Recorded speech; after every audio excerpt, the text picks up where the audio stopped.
hordoftoota sagantaa kanaa hundi keessanuu akkam jirtu isin jedha jiraadha ulfaadhaadha. Jirbiin waliiteet arba'iiti jedhan miti. Jirbiin waliiteet arba'iiti jedhan miti. Nutis beekumsa qabnu wal gorsaa, walii dhoksaa, walii obsaa, humna qabnu wal utubnee kan kufe kaasaa, dadhabaa wal qabnee tabba wal baasaa, oolii bulii walirraa marmaaruun qabeenya horanii rakkataa gargaaruun kan dhabe nyaachisuun dhibee irraa baraaruun. Namummaa namni ittiin madaalamu kalee dhaloonni har'aatis duudhaa kana dhaalee waliif ta'uu qaba utubaa fi soora dhaabbiif dagalee. Kabajamtootaaf jaalatamtoota hordoftoota sagantaa kanaa qeerroo qarree hawwaniif abboonni hangafaa quxisuuf hiriyoonni koo magaalaa baadiyyaa biyya keessa biyya alaa magaalaa baadiyyaa biyya keessa biyya alaa kan jiraattan ilmaan kabajamaa ummata Oromoo kan taatan hundi keessanuu baga jiraatan. Warri na beektan na beektu, warri na beekne of beeksisuuf barreessaa Felisaat Fawadaajoti. Kanaan dura albeema koo jalqabaa nu fakkaataniituma. Diraamaa raadiyoo of TV barreessaa tureef kitaaba koo Liphee Dhugumaa, kitaaba koo Haaraa Furmaata jedhuuf albeema koo lammaffaa keessaa weellee koo kilippiin hojjedhe. Weellee koo kilippiin hojjedhe osoo boosu baraan gadaatu gahee fi keessattuu sirba gadoo jaalalaa jedhuun hedduun na beektan jedhee naman.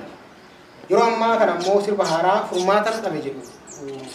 Yeroo ammaa kana immoo sirba koo Haaraa Furmaata dhabe jedhu qabadhee gumaata namummaatiif dhufaan jira. Nasimattu jedheen aman. Dubbiin akkana. Daa'imni maqaan ishee Eebbaaf jedhamtu dhalattee ji'a ja'affaatti kuftee dhibee narviin saaxilamtee osoo dararamtu umurii 7 akka guuttee haati daa'ima kanaa aadde Adaanech Caalaa miidiyaa hedduurratti imimmaan harcaasaa yoo dubbattu argeetan ogummaa kiyyaan gargaaruuf murteessee haadha gaafate. YouTube'n Eebbaaf Beekoo Tuub jedhamu kan maqaa daa'ima kanaatiin gargaarsa daa'ima kanaatii baname akka jiru natti himte haati daa'ima kanaa aadde Adaanech Caalaa jechuudha. Anis karaan daa'ima kana ittiin gargaaruu danda'u sirba haaraa kanaan bu'aa bayii hedduu keessa darbee ispoonsara tokko malee waan qabu irratti fixee hojjedhe kana YouTube kana irratti gadhiifamee galiin achirraa argamu gargaarsa daa'ima kanaatii akka oolu murteessee isiniif dhiyeesseen jira. Egaa namni waan qabuun nama oolche dogonan jedhamu miti.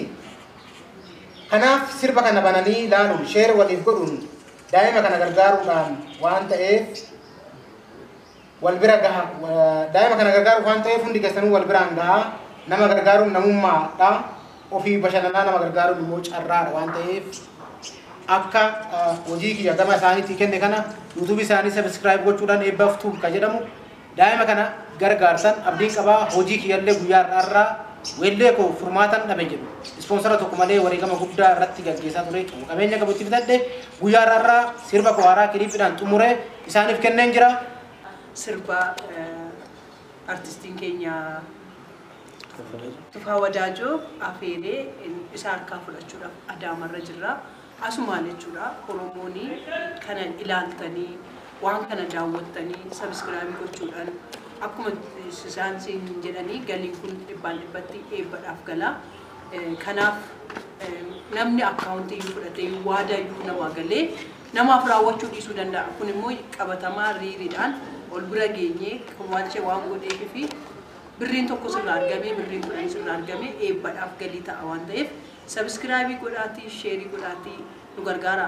Maaliif hojjettan jechuudha nu yuutuubii an hojjechuu nu barbaachiseyyuu yeroo hunda gadi ba'anii Oromoon kadhattuu qabu nama kadhachuura jechuudha hojii hojjechaa namoonni biraallee fiilmii qabdan waan qabdan kuno karra isinii baneera artistiin keenya jaalatamaanii isinis kana hordoftanii namoonni biraa warri fiilmii qabdan warri diraamaa adda addaa qabdan warri sirba adda addaa qabdan gumaashuu fi warri barbaadan karri keenya banaadha waan ta'eef akka gumaashitan jaalalaa sin gaafannaa irra darbee immoo jechuudha eebbifame jedhanii isaanis Kilippii kanarraa karaa YouTube isaaniitiin galiin galu maqaa YouTube daa'ima kanaatiin Eebbaaf Beekoo Tuubiin qabarameen akka daa'imni kun gargaaramu kilippii kiyya guyyaa har'aa isaanii gumaachee